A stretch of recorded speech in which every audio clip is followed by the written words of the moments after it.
I think we're selling ourselves since the day we're born. Even in our day-to-day conversations, we're always selling something. Ourselves, a product, or whatever the thing may be.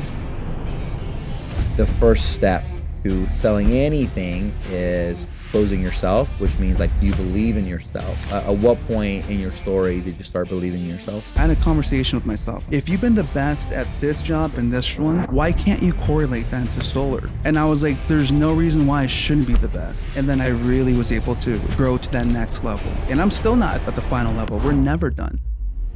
During the Masters, you did 7 deals in a day, which is crazy. But what are some habits that help you have a lot of success in the close? So I'm really into body language. I've studied a lot about it. So whenever I go into a close, you see people that are like this, I'm like, oh shit, this guy's really turned off. So I don't say a single word about solar until I see their postures completely open. The main thing is I make them feel understood. I let them talk a lot. They need to agree and they're gonna say yes. And I'm going to pivot in whatever way I need to for that to happen. What would you say to a closer that wants to go to the next level in closing? Welcome to the VIP, the Valor Impact Podcast. My name is Jon Soriano. We believe that you can have it all, that you can be successful in all areas of your life, your faith, your family, your fitness, your finance, that you do not have to choose between one or the other. And as you listen in, take notes, take it all in, ask yourself, how can I apply this today? How can I go out there and execute today? Because we're gonna teach you a wide range of things, from sales, from leadership, to finances, to mindset, to even how to have success in sales and in your marriage. And my only ask is that you like this video, you subscribe to it, you share it with somebody in the sales industry, and that you also ultimately go out there and execute on everything that you want.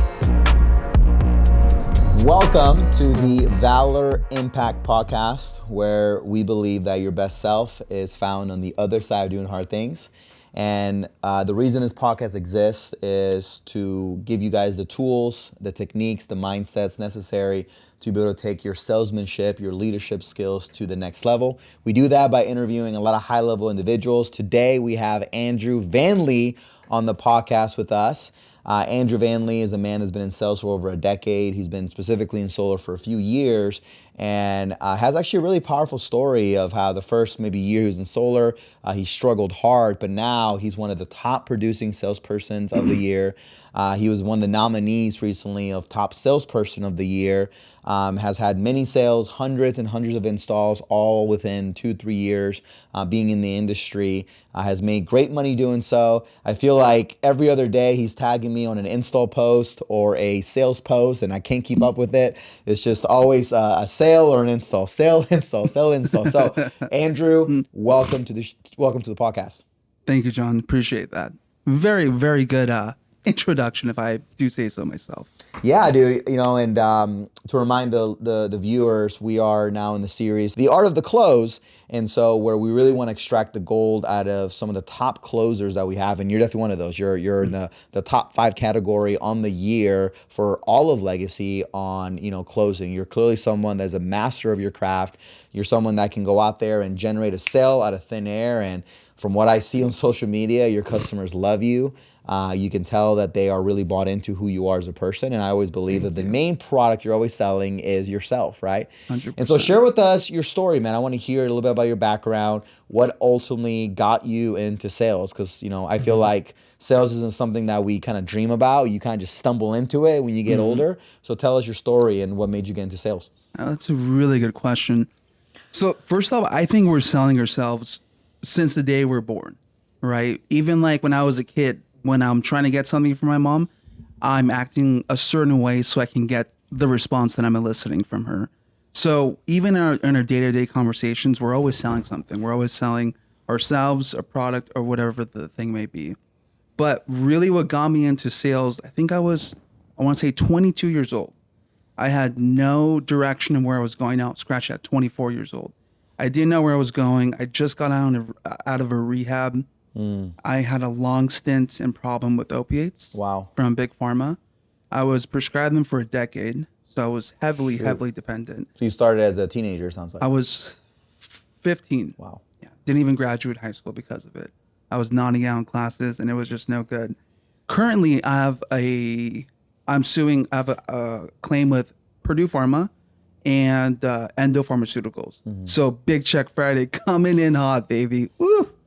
But anyways, that's needless to say that I started doing I started first off at Metro PCS. So nothing like solar, but I mean, I just gone out. I was living at this sober living house, and I was like, this is the only thing I can do. So I was doing it, and I had so much fun with it. I just talked to my clients, and it's not a huge accomplishment because it's phone sales. But I sold more phones and more accessories than everybody in Oceanside and San Diego out of all the stores. So ever since that, I kind of realized, maybe I have something in sales. Maybe people like me. So I continued doing sales. After that, I started doing phone sales for about 4 years. I did student loans. And then after that, I got into debt settlement with like a line of credit. So yeah, I did that for a couple of years. And my mindset was so limited. And that phone sales job, I talked to my mom and I was like, Mom, do you think I can make $1,000 a month? Like, that's where my mindset was at back then. This was like maybe 8 years ago. I had no confidence in myself. And my mom even told me, I felt like crying when you said that because you have so much potential. It's incredible. I just need you to see it. Right. So she started doing a lot of work on me. She started doing a lot of NLP on me. And within 5 months, I became the #1 salesman in the whole company. Wow. And then I became a manager at that company. And my team brought in like 4x the revenue of everybody else. Wow. So it was kind of cool. Yeah. And then after that, some things happened, and we're in solar now, baby. Yeah. And I'll never look big back. leagues. Yes, the big league. So what was it that, I guess, what was that turning point for you? I mean, you talked about belief, and I do think the first step to selling anything is closing yourself, which means like, do you believe in yourself? 100%. You could have the best talk tracks, the best mentors, the best even opportunity, but if you don't believe in yourself, you're going to struggle. What was that turning point for you? What made you ultimately believe in yourself? And we're talking strictly solar. In general, yeah. I mean, this is, at what point in your story did you start believing in yourself? That's an interesting question, because in the other jobs, I believed in myself, and I was so good at everything else I did. Like, I always tried being #1 in everything I've done. And that definitely stems from childhood trauma, not having a father. You kind of want to be the best at everything because you weren't good enough for your father or whatever significant family member you had. Right. So in my eyes, I had to be the best in everything, right? My first year in solar, I didn't do jack squat. I remember you took away the ping pong table. You'd be like, Andrew, you need 1 sale or else no more ping pong. This was like 2 years ago, and now look where we're at now. You only came to correlations just to play ping pong. That's literally the only reason why I came. Those are facts. Huge facts. That's the only reason why I came. Because I'm good. Yeah. I was the best at that too. Hey, it kept you around at least during that time frame. So dude, it really did. I guess the ping pong table worked. Yeah. Who knows if I'd still be here without that ping pong table? That's funny. Yeah. But honestly, man, it was something that clicked into me. I think it was my second and a half, maybe third year when I was here. And I kind of I had a conversation with myself. I'm like, dude, if you've been the best at this job and this job and this one, why can't you correlate that into solar? It's good. And I was like, there's no reason why I shouldn't be the best. But also, it was something that Andy Montano told me. He really spoke life into me. This was like when I first started popping off. And he was like, Andrew, there's no reason why somebody with your personality, with your just charisma and humor shouldn't be the top 3 in the entire company. Wow. And he said that with so much conviction that I was like, dude, you're absolutely right. Fuck yeah, let's go. Maybe we could scratch that F word. But ever since he said that, and then I just started doing more work, more visualization and more praying, I really was able to grow to that next level. Yeah. Right. And I'm still not at the final level. We're never done. Right. Like, I'm still going to get way better. And for me, one of those things lately has been complacency. So you said something good. You talked about, you're like, okay, if I was successful in this job, why can't I be successful over here and over here? And it sounds like you are building momentum. And I think momentum is something that we undervalue how crucial it is. Right. And I think, one of the ways that people can build success in sales is like, okay, maybe you're not having success in this specific area, but can you build momentum somewhere else? And then have that mindset of like, well, okay, if I did it here, then I can do it here. and then do Yes. something a little bit harder, and then Yeah. do something a little bit harder, and then you build that momentum. Like a reason I like to do cold plunges in the morning is because it's a great way for me to kind of build momentum. For me mentally, be like, okay, if I could have done a 3-minute cold plunge at 6 a.m. when I'm tired and I don't want to, then I can do this call. I can do this 100%. training. I can do this podcast. I can do this, right? You build momentum, and that sounds like that's what you did. You're like, hey, if I 100%. can do this, if I had success here, then I can have success here. Then I can have success here. What are some other, what are some other things that kind of in that regard that, you've applied in your life to help you achieve the results that you have? In regards to just success in general, Yeah. I think a big one is in my relationship life. So one of the catalysts that got me to where I'm at now is breaking up with a really toxic ex-girlfriend I had. And it's not that there was anything wrong with her necessarily. I just became so lazy and complacent with her. Wow. And she was like, so that's a huge thing. And she didn't believe in Jesus.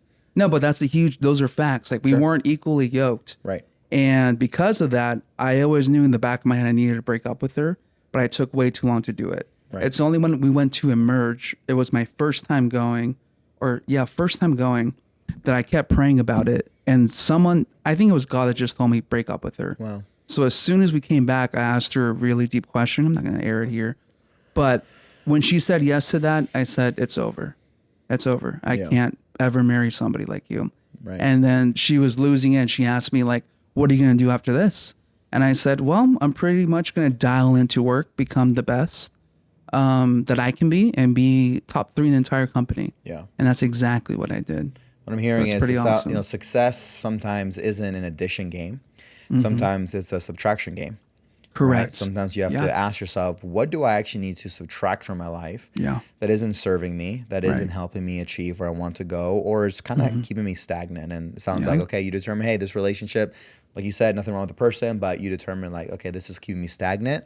This is not helping me get where I want to get. And you subtracted that, but that's actually how you grew. You grew through subtraction. Exactly. And sometimes people think it's an addition game. Like, well, I got to read this, and I got to go to this event, and I got to go and apply this. And yes, those things help, but sometimes it's also what things do you need to take away that are not serving you? What are some of your habits that you do on a daily basis, or weekly basis, whatever, that help you with having great numbers? Because you're very consistent. I feel like you're always on the doors. You're always in a home. During the Masters, you signed a 7 spot. You did 7 deals in a day, which is crazy. Like that's first of all, that's definitely, I don't know how many. There's maybe less than 5 people in the industry that can say they've done something like that. Like I know my best ever day ever was either 4 or 5. I mean, 7 is crazy. And so, what are some habits though that you've done that help you have a lot of success in the close? In the close? In the close, on the doors, just in general. Honestly, man, the biggest thing for me when I'm either on the doors or in home is just being myself. I've noticed that if I try to sell something too much or I'm not being my true authentic self, they're not going to close. So the biggest thing for me is my personality. I sell off of a vibe. I make the person feel really good. I make them feel heard. I make them laugh. And this is all done before I even talk about solar. Wow. Right? Yeah. So I don't say a single word about solar until I see their postures completely open. So I'm really into body language, and I've studied a lot about it. So whenever I go into a close, you see people that are like this, I'm like, oh shit, this guy's really turned off. So the more they're like that, the more kicked back, the more relaxed I get. And then I start talking to them like a normal human being.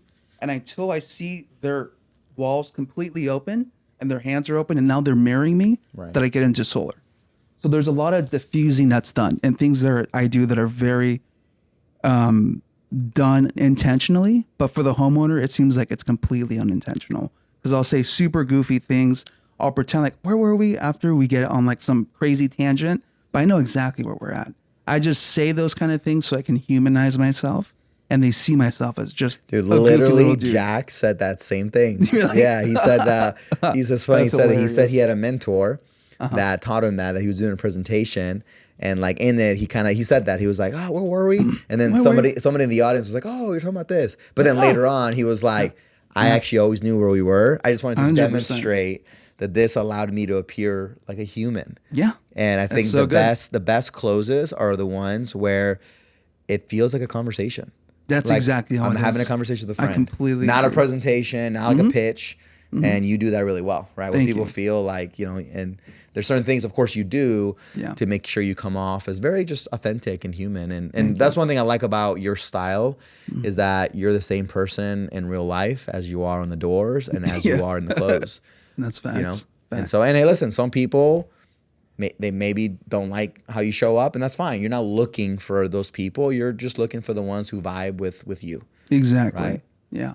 And I'm also like a chameleon. So if I see someone, I'm like, oh, I can't say this joke with this person, or I got to be a little bit more factual with this person, then I'll definitely change the way that I am with people. But I'm still the same person. I'm just the chameleon of a bunch of different personalities. And I'm sure at some point people probably open up to you in such a way where then you can be your full authentic self. But in the beginning, you might have an owl. Exactly. Okay, this guy busts out notepad, very serious. What's the quote? Okay.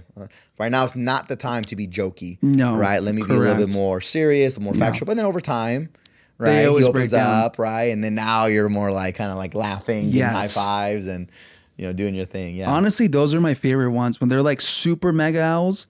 Like I had this one with Jon over Masters. He left us a note that said, "Oh, blah blah, I can't do it today, but this and that." And I knocked on his door. It took me like an hour to get there in CNT, and I just hit him with a couple of lines. And I'm like, "Listen, you're the last house on my list. I have to see you. Plus, I drove an hour to get here, so I'm gonna be 30 minutes. I'm actually really in a rush. I need to speak with one of your neighbors here at 8:30." So we can do it out here. Does this work? And he's like, yeah. And then he installed. So that's awesome, dude. Yeah. But I had to really take my time. Yeah. Like, I mean, it took me, we talked about other things before solar for 30 minutes for him to just drop his guard. Because he went from this to, Yeah. And once we started talking about the mountains, his kids, there's certain little things that I always attack and nail on. Because people love their dogs. People love their animals. And if I see a cross, then I'm always talking about Jesus. Right. And how Jesus saved me in so many ways. Yeah. And I'll tell them stories. So they can, first off, they can believe in me, but they're sold on me. Because if they're sold on me, they're going to get sold on solar. And here's also even what I want the audience to understand is that in whatever you're talking about, you're genuine about it. Sure. Right? It's not like you are not, for example, the cross. It's not like you're not a Christian. No. And then you're saying, oh, well, Jesus, but then deep down inside, like you don't even attend church, you don't read the Bible. Like, I know you go to church, right? You're involved in the community, you're planted. But whatever it is you bring up, it's a genuine interest. Like, exactly. If I don't like cats, that's just my thing. So if somebody has cats, I'm not gonna be like, oh, look how cool your cat is. No, because I think people can pick it up and like, okay, you're being disingenuine, because I personally don't like cats. I'm sorry. I don't like them either. I literally told the homeowner, I was like, I'm so sorry. I'm really allergic to them. Can you put him in like the closet? And she started laughing. And I think people appreciate that you're authentic. Oh yeah. You know what I mean? And that you're honest. Yeah. So dude, talk to me about your humor, because I think that's one of your superpowers. I think the thing that makes you great is you're great with humor. So tell us, how do you use humor in the close? Right? How do you use it to maybe gain trust, to build rapport with people, and for them to ultimately want to do business with you?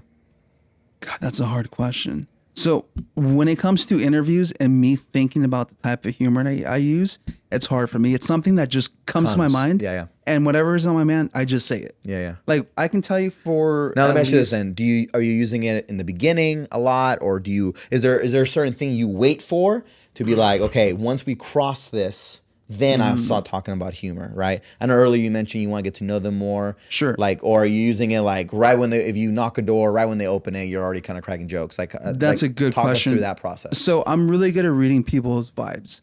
So as soon as somebody opens the door, I know already what I'm going to do and say, or I know what kind of person they are. And I think that happens. I've had a couple of near-death experiences that's made me be able to just read people in a really deep way. So, for example, I'll give you an example. With Latinos, I always say two things. I was like, I knock on their door, and I'm like, hi, I'm Andrew with the Power Project, pero me llaman chino cochino. So I call myself the dirty Asian. And every Latino, I've used that line, Jon, at least 1,000 times, and not once has that not elicited a laugh. And that breaks their guard down. Because every Mexicans are... They're funny. Say it again. Chino cochino. Okay. So they call me a chino cochino. Yeah. And then I'll be like, oh, well, a lot of people knocked on my door. So yeah, but has the chino cochino knocked on your door? And like, no, you're the first. I'm like, that's exactly why I'm here. And then I just hit him with that. And then if they don't, I'll just say, your dog looks really tasty. like stuff like that, because they think that. So you're making fun of yourself. Yes. Yeah, So I obviously you're you're giving into the stereotypes of your ethnicity, but you're making fun of you, right? I'm making You're not, fun of me. Yes, and I think that's in a way that embodies confidence because it does take a really confident person to make fun of themselves. If anything, an insecure person makes fun of others. A confident person is willing to be like, I'll poke fun of myself. I don't care. And then so I think people then are like, okay, this guy's cool. He's very confident, and confidence is very important when you're trying to earn trust. I concur. So I mainly use that. I just do it. So you would just have to go to one of my closes to see the things that I do. But the main thing is I make them feel comfortable. I make them feel understood, and I let them talk a lot because I know already talk a lot. But one thing that I thoroughly love about this job is the psychology behind it. Because at the end of the day, they need to agree and they're going to say yes. And I'm going to pivot in whatever way I need to for that to happen. Whether it's humor, whether it's talking more about Jesus so they can trust in me. Because if they believe in you, if somebody trusts you, John, they're going to do business with you. 100%. That's at the end of the day. If you don't get the sale, they say, let me think about it. It's because A, they don't trust you, or B, you did a really bad job explaining what the product is. Yeah. So I always know I'm going to sell them on me. So as long as I get in the house, I know for a fact that it's going to go through. Yeah. As long as they have a 620 credit. There you go. Or we co-sign. Yeah. With anybody. So talk us through now post-close. Obviously in solar, it's a relational job, meaning you can't just be a fly-by-night kind of guy and sign them up and never talk to them again because, you have to give them updates sometimes, or sometimes things take months, or sometimes, the install in California, you have to come back for the battery, right? There's a lot of things that happen. So it's very important to also have a consistent relationship with them. What are some things you're doing after the close to kind of keep that relational equity, in the positive with your homeowner? You might not like this answer because it's not something I don't keep up with them too much. But this is something I actually got from Juan Moose that's actually really helped.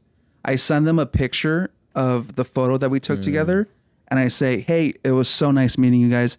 I hope everything works out and you guys are fully qualified. I'll let you know once we get closer to it. Right. But the thing is, I think I build and I make such a strong first impression that I personally don't do anything in the post sale. As far as like checking them in, it depends on who it is. Like the 10-20% of my clients that are super owls, they'll usually text me like, hey, where are you at with the process? Like I have a client right now that's been texting me all day. Can you guys do Newport? I have a metal roof, blah, blah, blah. So with those kind of clients, I'm definitely more conscientious about that. And I'll even write notes on like all the deals that I've gone in. And I'll put like an owl for him or a tiger. So I kind of know which ones need a little more love. Yeah. So I do have a systematic approach. I just personally don't do too much following up myself. But even then, you're still setting an expectation. Yes. Where you're like, hey, you're not going to hear from me much. Right? You still have a process where it's not like you leave the home and you're like, yeah, I'll contact you in 2 days, and then they don't hear from you. Exactly. So there's still something you're doing. Now, something I see a lot on your social media is a lot of cash, right? And you see a lot of what I want to say though is I think it's cool that you follow through on that. One of the things that it's crazy how people do this industry in a very slimy way where they promise people cash and then when it's time to pay out, they don't do it. But I've seen photo after photo after photo after photo of just your homeowners holding $1,000 cash, gleaming, and they're just stoked on life. And so, talk us through the thought process there. Like, why do you do that, and how do you do it? Like, where do you implement it? Do you do that with all your customers? Is it a few select? Like, just talk us through that whole process. That's a good question. Okay, so the main times I do that, it's if we're in a competition. Okay. So for Masters, I did that with 80% out of the 17 people that are signed up. Or if it's just someone that I know is in struggle. So I usually ask them what they're doing. Like, for example, that last person, Ethel and Pancho, he's been out of a job. He hasn't worked in 4 months. Wow. And when I went in their house, I could tell, I could see the struggle and I could sense it. Groceries, like they gave me a water. And when they opened their fridge, they had nothing in there. And it kind of broke my heart. Like I was there with Jake Ransom. And I was like, these people could really use the money. The total commission on that deal was $10,000. what's $1,000 to me? Right. That's nothing. Wow. My ROI is still $9,000, and I just significantly helped somebody. And when I told her, I was like, do you believe in Santa Claus? And she was like, why? I was like, just say yes. I was like, okay, so if you believe in Santa Claus, it's only for December. If you get installed in December, I'm giving you $1,000 in cash. Do you want it? You don't have to. I can keep it myself. I was like, oh, no, Andrew, that would sincerely bless me so much. Like I can finally, I forgot what she said she was going to buy. It was either groceries or pay some bills that she's been really late on. So bro, it's just, in my eyes, $1,000 is nothing to me. Wow. But for that homeowner, it means everything. And because of that, I already have 2 referrals from her. Yeah. And the person that referred me to her was Elizabeth. I call her my second best setter in the entire world. She's given me 13 referrals, and I've installed on 11. Dang, 13. So she's got in like $11,000. And I'm sure from the me. tree on this 11 continues too. It keeps trickling. Yes. Yeah. So it's really more than 13. It's more. Right? It's more. Yeah. It's so. She just texted me today. She's like, "Hey, try these next." Wow. So I'm gonna be honest, John. For Masters, I had the worst flu. Me and my girlfriend had the worst flu for like a week and a half. So I was like, bro, I'm in the biggest competition. I gotta work. What can I do? I was like, let's hit up my referral pipelines. So I hit up Elizabeth. She gave me like 3 referrals, closed them. And then from those 3, I got another 2. So I was able to get deals without knocking a single door. Yeah. So I really work my referral pipelines very well. To go back to what you said, I mean, dude, I think that's a very powerful answer on like how you select that. I think, you first said, oh, we're in a competition, which most people in the industry will do something like that. But I don't think I've ever heard somebody that said, if I see that they're in need. Yeah. And, that's you turning on your empathy muscle.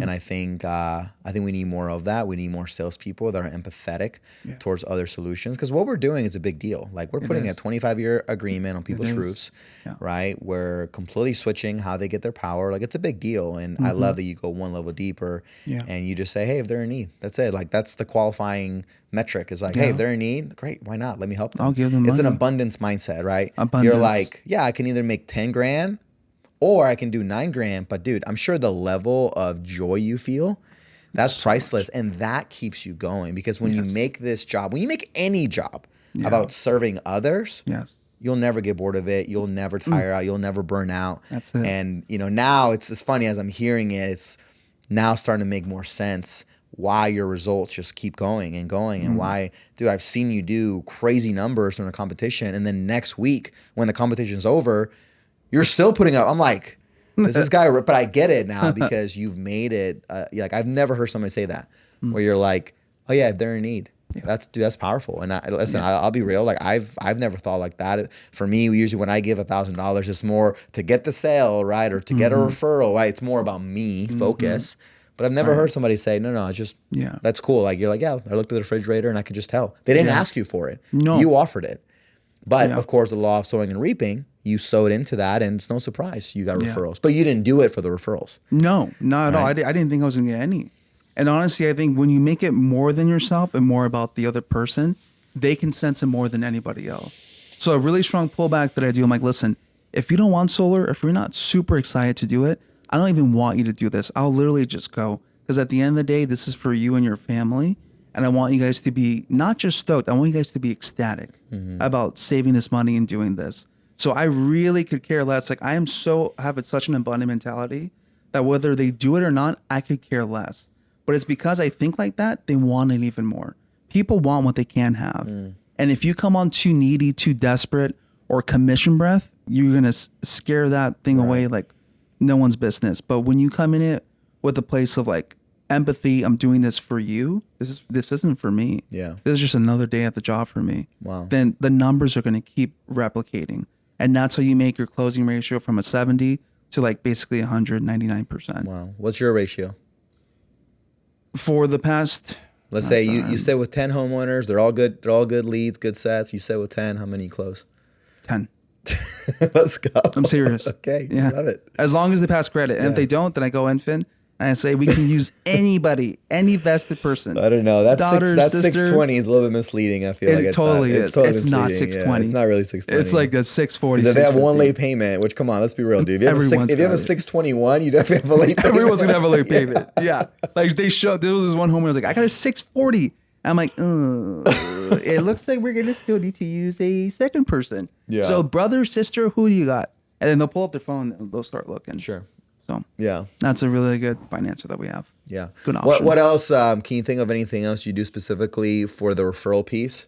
I mean, you do the $1,000, which I think that definitely, but it's cool. You don't do it for the referral, but it opens up a huge referral chain. We talked about humor, right? Where people just, dude, if they like you, they're going to do business with you. Like, you never do business with someone you don't like. It doesn't work like that, I would. Yeah. And most people wouldn't either. No. So, No. Are there other things that you do, like similar to that have helped you close deals, get referrals, all that To stuff? get referrals, one of the things I say is like, hey, listen, I'm sure. What do I say? There's a certain thing I say. Like most of my business comes from introductions, so I don't even like using the word referral, but introductions. Okay. So anybody that you introduce me, Wow. that installs, that you're able to bless with solar, as long as they install, the company gives you actually $1,000 in cash money. I was like, do you want cash or do you want pesos? And then usually I use like a dumb little joke like that, like cash. I'm like, okay, wonderful. So pull up your phone and let's see who we can call or text right now. So I'll sit there, put my hands up So like this. you're active. Yeah. You're not just like, No, just send me a referral. Send me a referral. No. I like the word introduction. Yeah, or just introduce me. No, you're like, no, like Introduce me, but pull up your phone. Yeah, do it right now. You're active, yeah. Because it's hot. You just made the impression with them, and emotions fade. Right. Emotions fade quickly. So I want to get them when they're fully bought into me. We just had a great time. Sometimes I'll even buy food, bring it over to the house. That's what I did in one of my Compton deals with Aljon. I asked like these people like what your favorite food is. So I had him go pick up sushi. So we all broke bread. We prayed together. He anointed my car. It was super cool. Dude, that reminds me, you're also getting a lot of meals. Yeah. How are you getting so many meals? People just like feeding me. I man. feel like I've only been fed like maybe 10 or 15 times ever my entire career. I don't know. And I think it was mainly because just like they were just so hungry that they had to eat. And they were like, well, we're not going to not offer them food. But I feel like you're always posting photos. Like, are you asking for it? Like, how are you getting fed so many times? You know what I think it is? I think when they like you, when you've connected with somebody so well, but I mean, like, I ask deeper questions. Like, people open up to me. People have cried to me a lot. And I feel like I'm like the therapist. But there's certain stories that I tell them about myself that are pretty personal, but it'll elicit a response where they'll have to open up about something deep with me. So when they open up something deep about me, we've passed that salesman / this is just my solo rep guy. Like, no, this guy is like my friend. Like, people have invited me to their cousin's wedding. People have invited me to like parties to go with them. Have you gone? Yeah, to a couple. Okay. I don't like really partying with my clients because it feels kind of weird. Yeah, I get you. But I'm like, oh my God, I wish I could, but next time, rain check. But dude, just people just like eating with me. I love eating with them. On one of my deals in Masters, I think I feel a little bit bad about this one. The guy was a government contractor, and he goes, total owl tiger. He goes, you got 20 minutes. And he goes, and you guys are still giving me the $150 sign up just to sit with you? And I was like, fuck. Yeah, we are. So I was like, I'm going to have to put in work in this one to break him down. So I saw Q's. I look at his house. I see a bunch of DC Marvel stuff. I'm a huge fan. Total nerd. I see anime. Total nerd. So I'm just looking at things that I can talk about. So I started talking about that. He was Christian, Republican. So I'm just hitting him with everything that I like and value. So we literally started talking about like politics. We started talking about Jesus. His wife was a teacher, and we got into a bunch of other topics. We talked for maybe an hour, maybe hour and a half, and then we got into the solar. Oh, wow. And then he's like, just give me that. Give me 50% more energy. And if you can do my roof and everything, that's it. And then I found out he had Super Smash Brothers, which is my favorite game since I was a child. I got there at 10 a.m. He told me he had 20 minutes. I left at 5:30 p.m. Oh, wow. p.m., bro. We played video games and ate for like 5 or 6 hours. Yeah. But he's so sticky. Yeah. So he's installing in like next week. And I love that. I mean, I think one of the lessons in that is I think when people say, I don't have time for this, or I only have X amount of times, it's not so much that they don't have time, it's that they don't view you as a priority. Exactly. Right? If someone's like, oh, I'm too busy. No. What you're really saying is this thing, this person isn't a priority, right? So, right when he said that, what he really was saying is, hey, this meeting isn't a priority. Exactly. But you shifted it to where now it became a priority, and then he gave you all the time in the world. Actually, you made it 7 hours for the time, right? 20 minutes. And so it's about like, can you shift your perspective, or can or when people say, do you have 20 minutes or I only have 20 minutes, don't look at it as like, okay, I got 20 minutes. No, I got to hurry. I got to hurry right now. Be like, no, let me provide so much value minute by minute that all of a sudden the priorities shift, and then this conversation becomes more important than whatever else he has to do. Because the truth is people will cancel what they had planned if they deem that this is very, very important, right? You know, if Joe Rogan, I know you're talking about, if Joe Rogan asked you to be on his podcast and you had to give up a week and it was Masters, you would be like, sorry, Masters, I love you, but this is Joe Rogan we're talking about, right? Like, so priorities, you know what I mean? 100%. But if somebody else asked you to come hang out during the Masters, you'd be like, no, I'm busy. Yeah. But really what you're saying is the Masters is more. Well, Kamala actually didn't go on his interview. No, she didn't. Because she can't talk for 3 hours. No, she can't. She cannot. No, those podcasts are crazy. Dude. That's next level. Yeah. Well, dude, it's crazy. We've been at this, about 40 minutes. And, I want to ask you just kind of maybe one or two more questions. What would you say to a closer, right? Someone that is in sales, right? And wants to really operate at a high level, as a high level closer. And maybe they're just stuck. Maybe they're, in the, like specifically solar, maybe they gain 2-3 accounts a month, but they want to hit that pinnacle 8 or 10 double digits. I think in solar specifically, anything above 10 is kind of considered like that's pinnacle. That's like, upper echelon. And you're doing that consistently every single month. Yeah. And so, and then some, right? What would you say to that person that's just looking? Like, what advice would you give them? What questions would you maybe ask them? What would you have them look into? What would you have them subtract or add, or just whatever you want to say? Like, what would you say to that person that wants to go to the next level in closing? That's a difficult question to ask, because there's a few things. Are they new? Are they in their head? Are they broke? How long have they been doing this? Because there's different talking tracks, I would say, to different people. All those people. All those people. Yeah. Okay, let's talk to the new person. Okay. Talk to the broke person, the insecure person. The new person that's insecure, I mean, if he was on my team, I would personally go out with him for at least 3 days in a row. Okay. I know my only setter right now is Kevin. Absolutely love the guy. Just an amazing person, amazing heart. There's nothing I wouldn't do for that kid. So I knew how smart he is. He's a mega owl. He's just a mega owl disguised in tiger clothes. So for him, I knew there was just a couple things he was missing. He was being way too analytical. So I shadowed him for a little bit, and then I said, just watch me do it.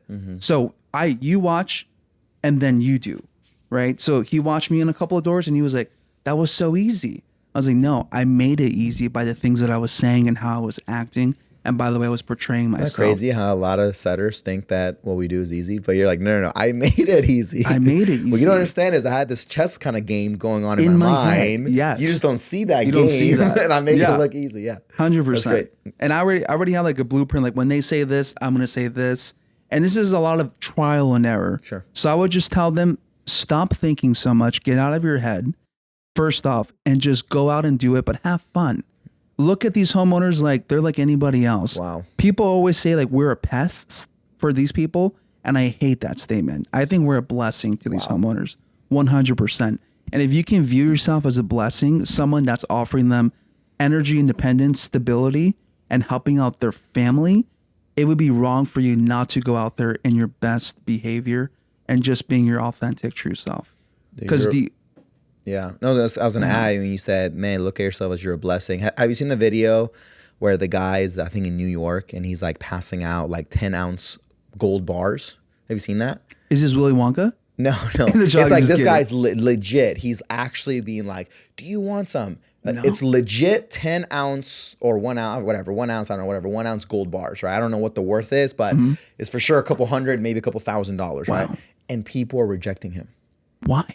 Exactly. Why, right? And they're like, I'm good. Like, you see, it's a real video. They're like, I'm not interested. Like, here's some gold. He's saying what it is. He's like, here's a 1 ounce gold bar. I'm good. I'm not interested. And it's like, you can have it. It's for free. Wild. And then some people pick it up. And what's crazy is, he said a statement. He was like, what's wild is he's like, I actually had more to lose by them saying yes than by them saying no. And but that's what we're doing when we're knocking, right? You are, in a way, when you're going door to door, you're literally saying, hey, I have a 1 ounce gold bar. Do you want it? Do you want it? And people say no, because you're like, no, I'm blessing you. I'm trying to give you something, right? It's like, I'm trying to give you gold. And when people reject you, like if you have actual gold and they reject you, you don't take that personal. If anything, you feel sorry for them. You're Yeah, like, like what's wrong with you? They don't know. They don't have no know idea. that I'm here to So bless true. them. Yeah. And so you have that mindset, right? You're like, Totally. yeah, you're not pestering them. You're like, no, I'm trying to freaking bless you. But then you got to do the pullback too. Massive pullback. So it's the pull when you got to be a blessing to them, but you also have to know this is a very psychological type of sale. So you have to, obviously we know you introduce yourself, Right. give them the problem, you give them the solution, dangle the carrot, then you take the carrot away, right? And if you haven't built enough pain or, solution to their problem, and if they don't even know they have a solution themselves, they're not going to want to do it. Yeah. So you have to make it that this is a huge problem. Yeah. So a big thing I use is the neighbors. And if I have an install there or a picture, I'll show them a picture of their neighbor, right? And that's huge, because when I show them, it's like, oh, you know them? I was like, yeah, they're actually the ones that referred me here, silly. That's exactly why I'm here, you silly goose. They're like, oh, okay. Now they're super open. So I have like dedicated albums to every city that I can just kind of show people, because pictures worth $1 million. That's a bar right there. That's Dedicated albums per city. per city. Yeah. Yeah. So I 'Cause, have like dude, you 100 can't fake in that. national city. And you're No. right. They say a picture tells 1,000 words, you Yeah. know, and it's right. Like, you can 100%. say all day long, I've helped Betty and Bob and or you can be like, no, look here, click on whatever photo you want. And they see you, they see you, they see you. Yeah. Dude, it's so good. I feel like there's been just so much gold out of here, Andrew. Thank you, bud. And I'm sure we can keep talking for hours and hours. But if people wanted to learn more about you, your story, your wisdom, and they want to connect with you, what's the best way they can do that? DM me on Instagram. Okay. VanLee21. I made that account when I was 21 years old. You might want to spell that. VANLE21. Just DM me. I would give my cell phone out, but I get too many calls. But I don't want to be called for like 100,000 people. But no, for real. Like if anyone is having like problems mentally, or you kind of want to get over a rut, like please feel free to reach out to me. I'm here to help. That's great. And, if I can paraphrase some of the stuff to the audience, you're a great example of, you weren't dealt the best cards when you were younger. I know there's more to the opium story, that you were addicted to it for over a decade. Yeah.